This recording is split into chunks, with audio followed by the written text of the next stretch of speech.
As you know, the E-2 visa, different than other visas, is very much focused on people who are going to be involved in the day-to-day operations and live in the market. Our most successful franchisees are those individuals. This isn't a business that someone wants mailbox money or wants to be a passive investor. You have to be in the market. Patrick Findaro here, founding partner at Visa Franchise and Better Biz. Excited to have on Lawrence Brown, former colleague of my brother and business partner, Jack, back at his time at Restaurant Brands International that also owns Burger King, Tim Hortons, Popeyes. Lawrence, thanks so much for joining us today. Thank you for having me. I have a great amount of respect for you and your brother, so it's a pleasure to be on with you here today. Thanks so much. And Lawrence, maybe you could talk a little bit about your background. Both of us have spent time in Brazil. You've spent time in Europe. You worked at different companies. And then how you ended up at Rita's, which is a great brand. Hey, you want to come to the US, get the E-2 visa, L1, or straight out a green card? We've been doing this for the past 10 years, and we wrote a book. It's called Own Your American Dream. What is special about this book is that we went back and have spoken to 21 successful applicants who opened up their businesses here and who are continuing to live the American dream. Hear it from them, because they talk about their fears, their mental state, what went wrong, what went right. The entire blueprint is there. You could just buy the book right here. You can just read it and make up your mind. Continue your video. Well, I always like to say I'm a confused individual. I was born in Brazil, grew up in the US. I was in the military here. Most recently, about 9 months ago, I joined Rita's as Chief Development Officer. Really what excited me about it, Linda, who's the CEO, gave me a call and talked to me about the opportunity. I had worked with her in the past, and really important to me is going to a brand that I could see myself being a franchisee. That's important. Ultimately, if I see myself that it's something I would invest in and want to be a franchisee, that's something I can personally sell as well, and be a part of and get excited about. A little bit prior to that, and a little bit prior to me, as I mentioned, I was in the military after college. I worked in finance for a little bit period of time, as well as in real estate. I made the transition over 15 years ago to franchising. Started out, which was originally Burger King, as you mentioned. Had the great opportunity to work with your brother there.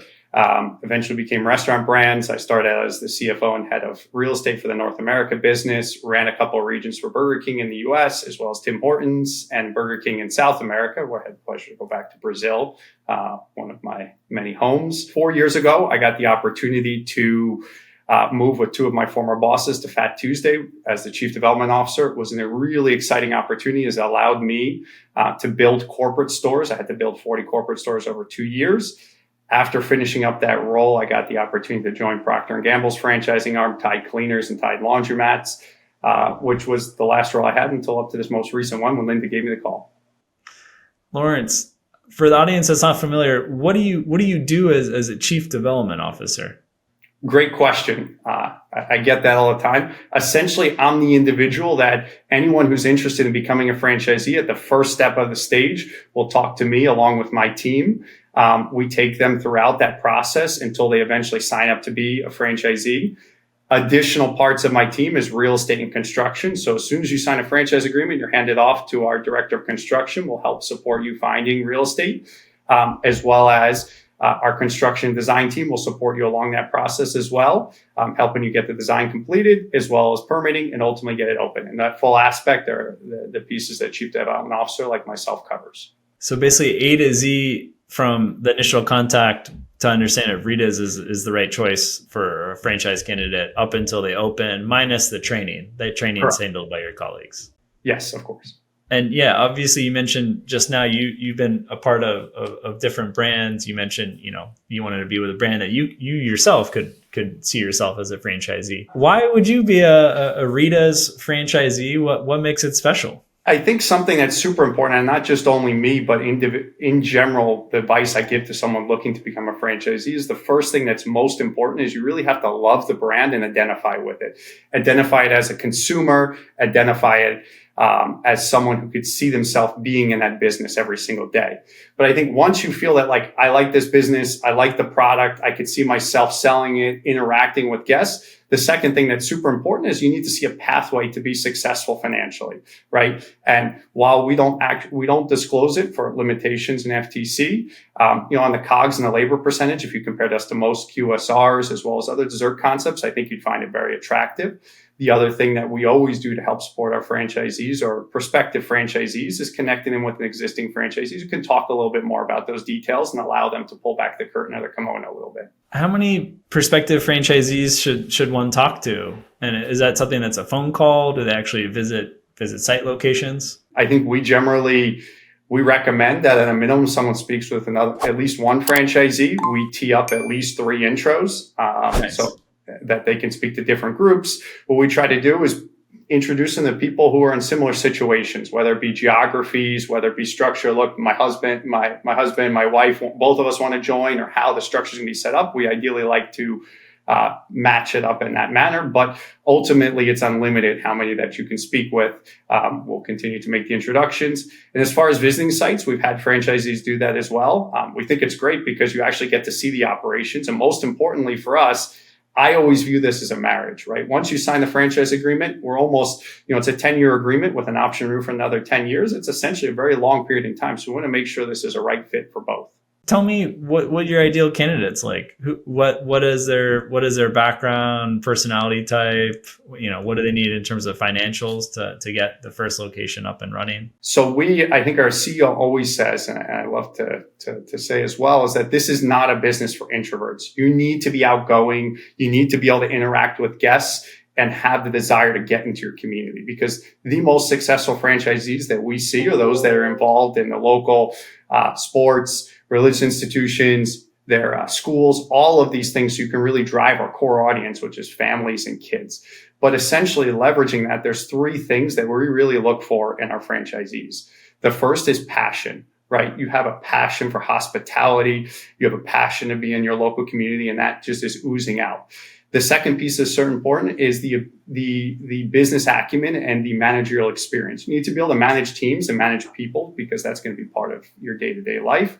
And then the third thing is the ability to grow, right? While we are 100% open and we love signing up 1-unit franchisees as well as multi-unit franchisees, we look for franchisees that have the ability, even if they sign up for 1, to do multi-unit. That ability is not only the business acumen, but as well as having the capital to do that. That makes sense. And is it open, throughout the United States? Are there any territories that are sold out, or rather territories you're really looking to expand in? Yeah, so we currently have 600 locations in 30 different states. About 2/3 of them are in the Mid-Atlantic, PA, New Jersey, Delaware, Maryland. And the areas that we're very much focused and growing, so to your point, sold out. It's pretty dense packed there. So while there's probably, a little bit of opportunities, the real big opportunity, the areas we like to call our fringe markets and the Sun Belt. So basically, Ohio, Virginia, New York, Connecticut, that border, that core market, as well as I mentioned, the Sun Belt, Texas, Florida, Georgia, and the Carolinas. Historically, we've grown about 30 to 40 units. Last year, we opened up 39 units. And our goal is ultimately to pivot up a little bit to 40 to 50 units. But again, focus on doing it the right way, making sure that they're long-term successful units and not just opening a unit to open one. Of those units, how many are with current franchisees versus new franchisees entering the Rita's family? So roughly the split is about 50-50. Nice. We have...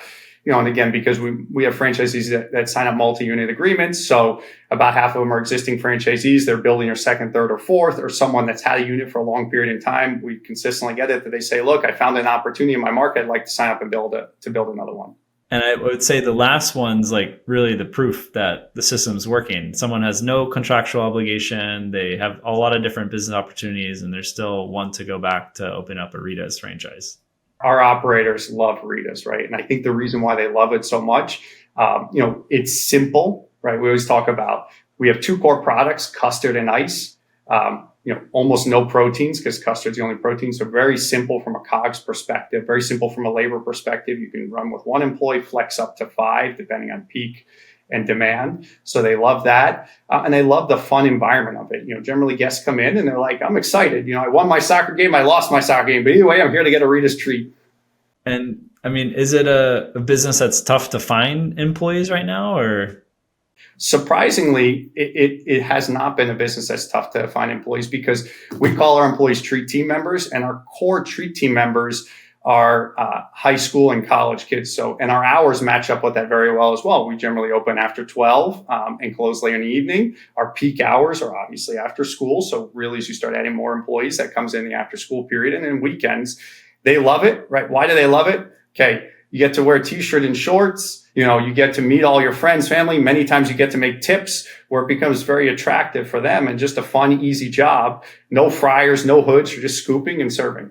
And when is it the right time for the owner to open up that second location? Do you usually want them to have 6 months, 12 months, being at the first location day in, day out? I mean, obviously there's, if someone has a team and a structures in place, there's the ability to open up quicker. But if it's your first retail location, you're opening your first foray into franchising, we generally like a year to year and a half. Generally, what that's going to allow you to do is get through your first full season. We really, again, we're looking for operators. We don't, while you can work day to day, we're looking for people that are not standing at the front counter, the multi-unit person that has the ability to add that second unit. But of course, that experience is important. So a year to year and a half is best targeted. You mentioned a little bit the support you offer, like on the construction side, site selection. What other support do you offer the franchisee from the franchisor side? And is there any, franchisee to franchisee shared learnings? Of course. Well, first of all, we have our RFAC, which is our advisory council of franchisees. We meet on a monthly basis, as well as we meet in person a couple of times a year in our headquarters as well. So that's one piece where we're constantly sharing and interacting. Franchisees, of course, are constantly working together. We do have DMA meetings, especially in the areas where we have a larger concentration, like Philadelphia and DC, allows for the sharing of ideas. From a training perspective, I didn't get to mention, all new franchisees are required to spend 1 week in our headquarters in Philadelphia. They come on site, we work with them and teach them how to make the product, as well as how to run a shop. Before they open, we go on site and work with them locally in their market, as well as introduce them, if there's nearby franchisees, to them and give them the opportunity to work in their neighboring franchisee shops. And once you're actually open, every franchisee is assigned an ops lead as well as a marketing lead to help support them on a day-to-day basis. So they can call them pretty much any time they're having an issue, some equipment broke or a personnel problem, or, hey, it's Saturday and there's not many people coming in. What can I do, on the marketing front? Exactly. And that's a constant conversation. We also we break out, these teams report up to DO. They have the ability to speak to the director of operations and the head of the field.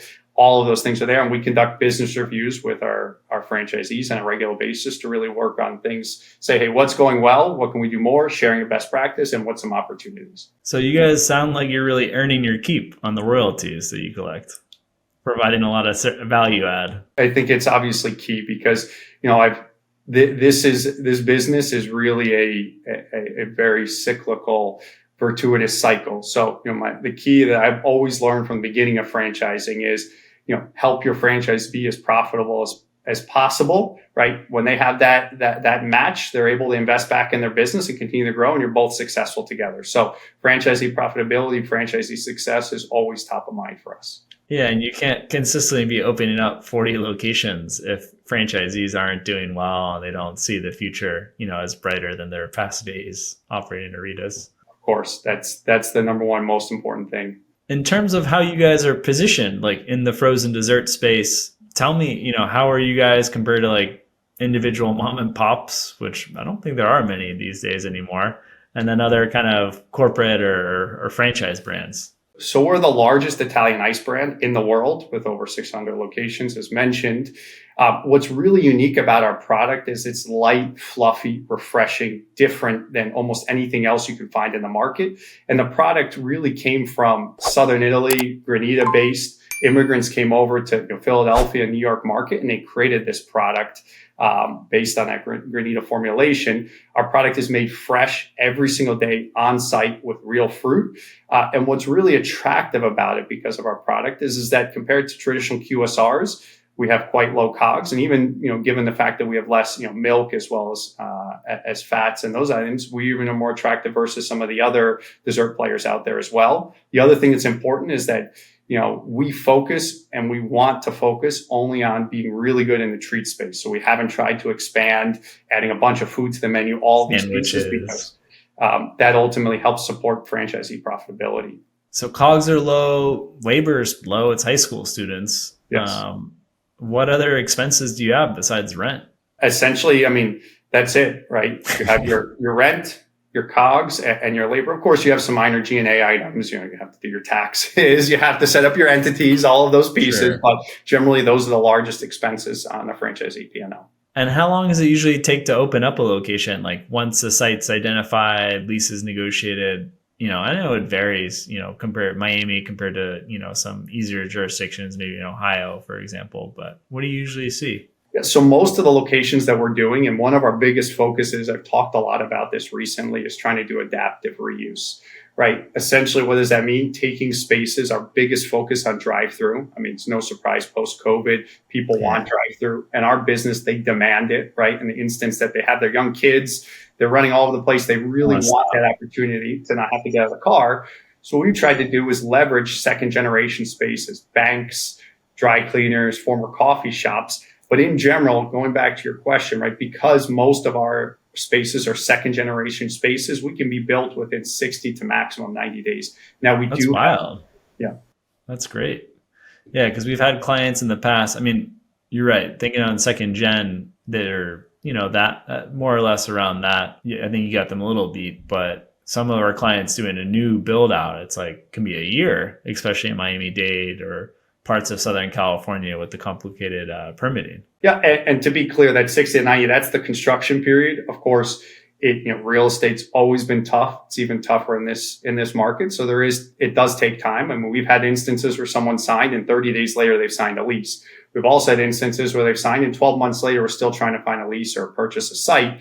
Because ultimately we want to get the best site. So exactly. Yes, we set deadlines for when people want to open, but we've never canceled agreement for someone who's actively working towards those deadlines. Yeah, you see that they're doing their best. And do you work with national real estate brokers? How do you make it easier to facilitate the site selection? So we have a group of brokers that we've trained, and our director of real estate is trained, and essentially there's about a group of 5 different individuals that know the brand very well, and we leverage them based on the regions. That being said, if a franchisee comes to us and says, look, I have this person I've worked with a ton, well, there's no obligation to use them.